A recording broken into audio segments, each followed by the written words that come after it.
हरिओम प्रिय दर्शकों, यदि आपकी मकर राशि या मकर लग्न है तो इस वीडियो को बहुत ध्यान से देखिएगा, समझिएगा। इस वीडियो में हम समझने वाले हैं कि इस नवंबर के महीने में वो कौन से रिकॉर्ड हैं जो कि टूटने वाले हैं और उसके पीछे क्या ग्रह स्थितियां हैं जिसे भी समझेंगे। तो सबसे पहले हम ग्रह स्थितियों को ही समझ लेते हैं, जिससे आपको ये समझ में आएगा कि कौन से रिकॉर्ड टूटने वाले हैं।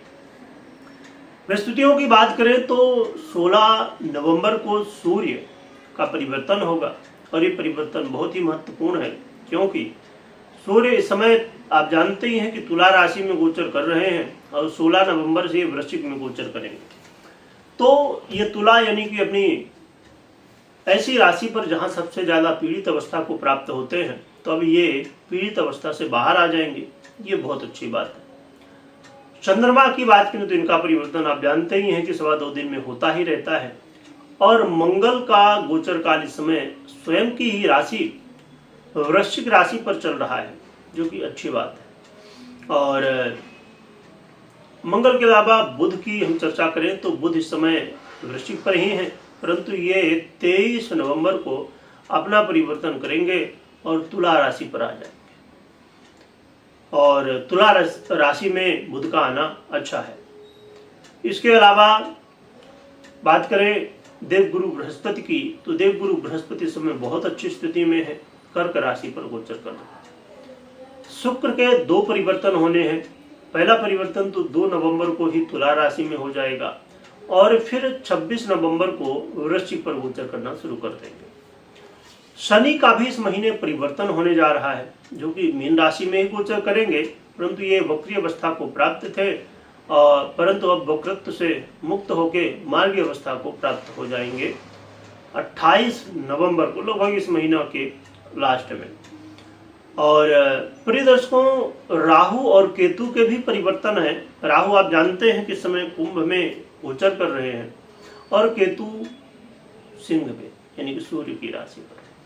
तो ये राशि परिवर्तन तो नहीं कर रहे क्योंकि 18 महीने यहीं रहेंगे, पर इनका नक्षत्र परिवर्तन होने जा रहा है इस महीने। तो आप देख ही रहे हैं, जैसे मैंने बात की कि रिकॉर्ड टूटने वाले हैं, तो इस महीने कई ग्रह, अब हमने जो शुक्र की बात की, शुक्र भी अभी नीच अवस्था को प्राप्त थे, पीड़ित थे, परंतु अब ये भी नीचत्व से बाहर आएंगे, पीड़ित अवस्था से बाहर आएंगे। तो इस महीने 2 ग्रह सूर्य और आपके शुक्र ये नीचत्व से बाहर आएंगे, पीड़ित अवस्था में थे। अब सूर्य और शुक्र का क्या महत्व है आप जानते ही होंगे। तो इसलिए और इसके अलावा आप देख रहे हैं कि लगभग सभी ग्रह अपनी स्थिति में कुछ न कुछ चेंज परिवर्तन करते हुए दिखाई दे रहे हैं और अच्छे परिवर्तन, पॉजिटिव परिवर्तन होते हुए दिखाई दे रहे हैं। तो इसीलिए मैंने कहा कि रिकॉर्ड टूटेंगे इस महीने, क्योंकि आप 2025 में देख रहे थे कि लगातार जो परिस्थितियां हैं वो निगेटिव ज़्यादा देखने को मिल रही थी, परंतु अब कहीं ना कहीं कुछ न कुछ पॉजिटिव दिख रहा है, क्योंकि हाँ अभी भी कुछ परिस्थितियां बहुत पॉजिटिव नहीं है, पर काफ़ी कुछ बदलाव अच्छा दिख रहा है। चलिए अब हम समझते हैं कि इस महीने आपकी health, education, business, career, love life हो या मैरिज लाइफ हो या इन्वेस्टमेंट हो, सभी विषयों की चर्चा करेंगे और हम संक्षेप में समझेंगे, विस्तार से चर्चा नहीं करेंगे, संक्षेप रूप से समझेंगे क्या कैसे प्रभाव हमें मिल रहे हैं। तो हम बात करें हेल्थ की, तो हेल्थ की बहुत चिंता की आवश्यकता नहीं है, जो कि हमने अभी चर्चा की थी कि सूर्य अभी 16 तारीख तक नीच अवस्था को प्राप्त रहेंगे ही, उसके बाद इनका परिवर्तन होगा।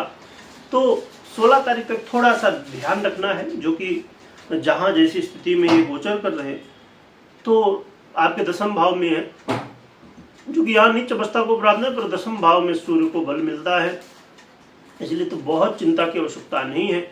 और शनि का परिवर्तन जो कि लास्ट में ही होना है, पर हाँ ठीक ठाक है।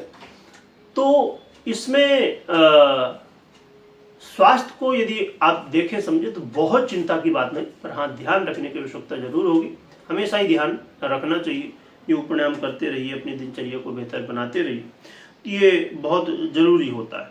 अब हम बात करें जो विद्यार्थी हैं, स्टूडेंट हैं, उनके लिए कैसा रहेगा। तो ये महीना विद्यार्थियों के लिए सामान्य है, कोई बहुत खराब भी नहीं कहा जा सकता, बहुत अच्छा भी नहीं कहा जा सकता, जो जैसा चल रहा था वैसा चलता रहेगा।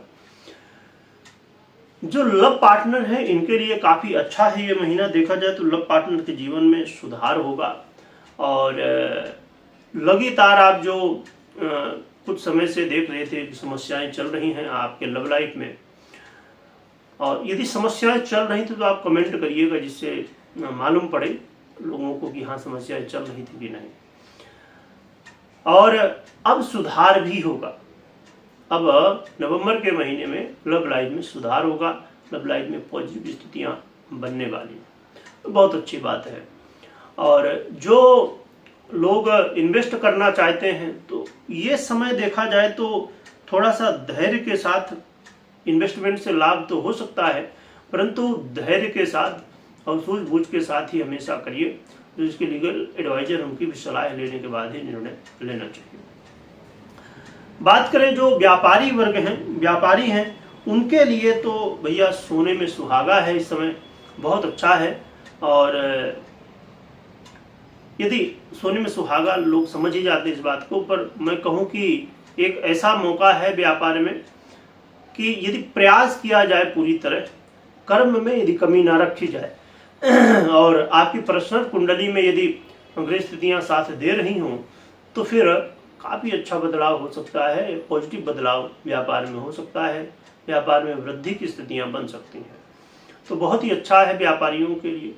दाम्पत्य जीवन में आ रही समस्याएं दूर होंगी, दाम्पत्य जीवन में सुधार की स्थितियां बनेंगी और बड़े ही देखिए कई बार आपने किसी भी व्यक्ति को या अपने लाइफ पार्टनर को, पति या पत्नी को, आपने देखा होगा कि बड़ी बुद्धिमत्ता के साथ लोग फिर काम किया करते हैं और लगता है कि भाई ये बहुत समझदार अभी हो चुके हैं। तो ऐसी स्थितियाँ कुछ दिखेंगी आपके दाम्पत्य जीवन मैरिज लाइफ पर कि आपके लाइफ पार्टनर यानी पति या पत्नी बड़ी सूझबूझ के साथ हर एक काम को कर रहे हैं और आपके लव लाइफ ये मैरिज लाइफ में भी सुधार होता हुआ दिखाई दे रहा है। तो बहुत अच्छा है। इसके अलावा यहाँ पर जो लोग जॉब करते हैं, नौकरी करते हैं, उनके लिए भी ये महीना जो कि थोड़ा मध्य तक संभालना है अभी स्टार्टिंग में, पर आगे चल के काफ़ी ज़्यादा पॉजिटिव बदलाव और नेम फ्रेम आपके जॉब में अच्छा देखने को मिलेगा। तो करियर के दृष्टिकोण से भी ये मध्य के बाद चीज़ें अच्छी हो जाएंगी।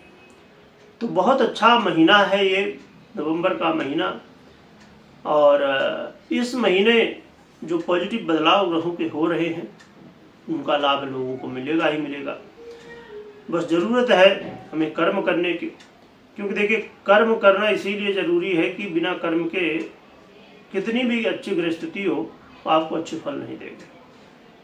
तो फिर ये होगा कि फिर ये गृहस्थिति का मतलब क्या है ना। जब हमारे कर्म से ही फल मिलना है तो फिर इस गृहस्थिति का क्या मतलब। गृहस्थिति यानी कि डायरेक्शन, सही समय पर सही काम को करना बेहद जरूरी होता है। कहते हैं ना जब समय निकल जाए फिर उस काम को किया जाए तो कोई मतलब नहीं है। अब एक छोटा सा यहाँ पर मैं उदाहरण दूं इस बात को और भी अच्छे से समझने के लिए कि कोई प्रोडक्ट आपने खरीदा है ना और उसकी डेट है, एक्सपायरी डेट है कि इतने तारीख को ये एक्सपायर हो जाएगा, इसके बाद यूज नहीं करना है। यदि आप उस डेट से पहले यदि इस्तेमाल कर लेते, यूज कर लेते तो बहुत अच्छा था वो प्रोडक्ट है ना, तो आपको बेनिफिट हो जाता। पर एक्सपायरी के बाद यूज करने के बाद कई बार नुकसानदायक भी हो जाता है। तो इसीलिए समय का बड़ा महत्व है और ज्योतिष यही करता है, आपको डायरेक्शन देता है, ना कि आपके जीवन कोई ऐसा कि आपके बिना कर्म किए फल मिल रहा है। तो डायरेक्शन इसमें जो ग्रहों के हैं तो आपने समझा।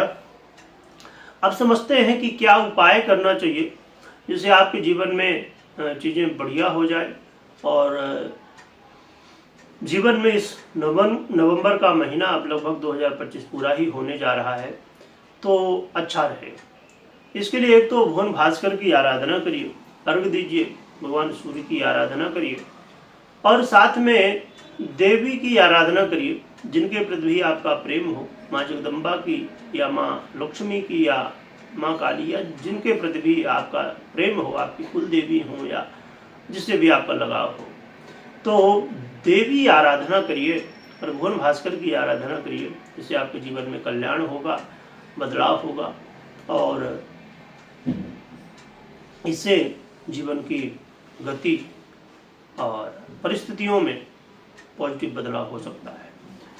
प्रिय दर्शकों, कभी भी कोई भी निर्णय आपको लेना हो तो अपनी पर्सनल कुंडली विश्लेषण के बाद ही निर्णय लीजिए, मात्र गोचर के आधार पर। ये बहुत जरूरी बात है और इसका ध्यान हमेशा रखना चाहिए।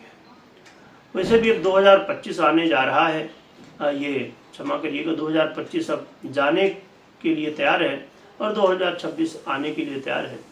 तो जब नया वर्ष आता है तो हमें परिस्थितियों को समझना चाहिए कि ये वर्ष हमारे लिए कैसे रहेगा, क्योंकि अलग अलग वर्षों का अपना अपना प्रभाव होता है। तो ये भी चीज़ समझने की है। कमेंट में जयकारा लगाइएगा, जिनकी भी आराधना करिए उनकी जयकारा और स्मरण करिएगा। वीडियो देखने के लिए बहुत बहुत धन्यवाद।